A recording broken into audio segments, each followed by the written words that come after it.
இன்னைக்கு எங்க வீட்ல சூப்பரான முட்டை குருமா தாங்க செஞ்சேன். செம்ம டேஸ்ட்டா இருந்துச்சு. கண்டிப்பா நான் வீடியோல ஷேர் பண்ணணும் அப்படின்னு எனக்கு தோணுச்சு. அதனால தான் வந்து இந்த வீடியோ இன்னைக்கு. ஒரு கடாய் நல்லா சூடு பண்ணிக்கோங்க. அதுல எண்ணெய் ஊத்திட்டு, அந்த எண்ணெயும் நல்லா சூடு ஆகுற வரைக்கும் வெயிட் பண்ணுங்க.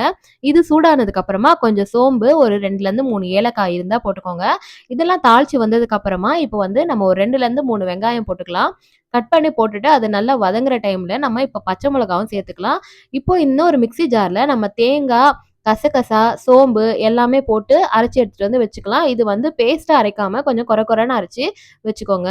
இப்போ வந்து நம்ம வதக்கிட்டு இருக்க வெங்காயத்த திருப்பி போய் பார்க்கலாம். இந்த வெங்காயம் வந்து இப்ப நல்லா வதக்கிக்கலாம். இது கொஞ்சம் வதங்குற அளவுக்கு டைம் குடுக்கலாம் நம்ம. பொறுமையா வதக்குங்க. இப்படி கை விடாம வதக்கிட்டே இருங்க. இந்த வெங்காயம்லாம் நல்லா வந்து வேகணும்.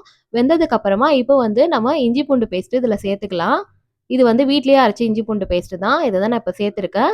இப்போ இதையும் போட்டுட்டு நல்லா வதக்கிக்கலாம். வெங்காயம் வந்து கொஞ்சம் கோல்டு ப்ரவுன் கலர்ல வர அளவுக்கு நம்ம வந்து இத நல்லா வதக்கிக்கணும். இப்போ இது வந்து நல்லா வதக்கிக்கலாம். இப்போ வந்து நான் தக்காளி எல்லாம் கட் பண்ணி வச்சிருக்கேன் ஏற்கனவே. இப்போ இந்த தக்காளியும் வந்து நம்ம வந்து இந்த வெங்காயத்துல சேர்த்துக்கலாம்.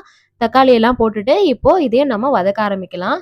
நல்லா வதக்கணும். தக்காளி வந்து வேகணும். நல்லா இப்போ கொஞ்சம் முழுசு முழுசா இருக்கு. இதெல்லாம் வந்து தக்காளி நல்லா வெந்து வரணும். அந்த அளவுக்கு வந்து நம்ம இத நல்லா வதங்கி எண்ணெய் பிரிஞ்சு வர அளவுக்கு வதக்கிக்கலாம். இப்போ இந்த தக்காளி வெந்துட்டு இருக்கட்டும். இப்போ நம்ம இதுல உப்பு சேர்த்துக்கலாம். இப்ப நான் வந்து உப்பு சேர்க்க போறேன்.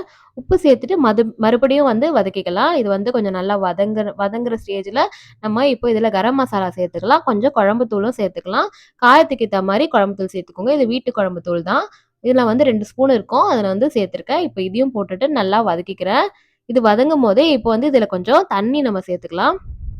தண்ணி சேர்த்து கொஞ்ச நேரம் கொதிக்கணும். இந்த வெங்காயம், தக்காளி, இந்த மசாலா எல்லாமே வேகுற அளவுக்கு இது வந்து நல்லா வெந்து இந்த கொஞ்சம் லைட்டா எண்ணெய் பிரிஞ்சு வருங்க. அது வரைக்கும் இத வந்து கொதிச்சு வேக விட்டுக்கலாம். இந்த வெங்காயத்தலாம் நல்லா நசுக்கி விடணும். மசிச்சு விட்டுக்கிட்டா தான் வந்து இது நல்லா வெந்து வரும். வெங்காயம், தக்காளி தெரியக்கூடாது.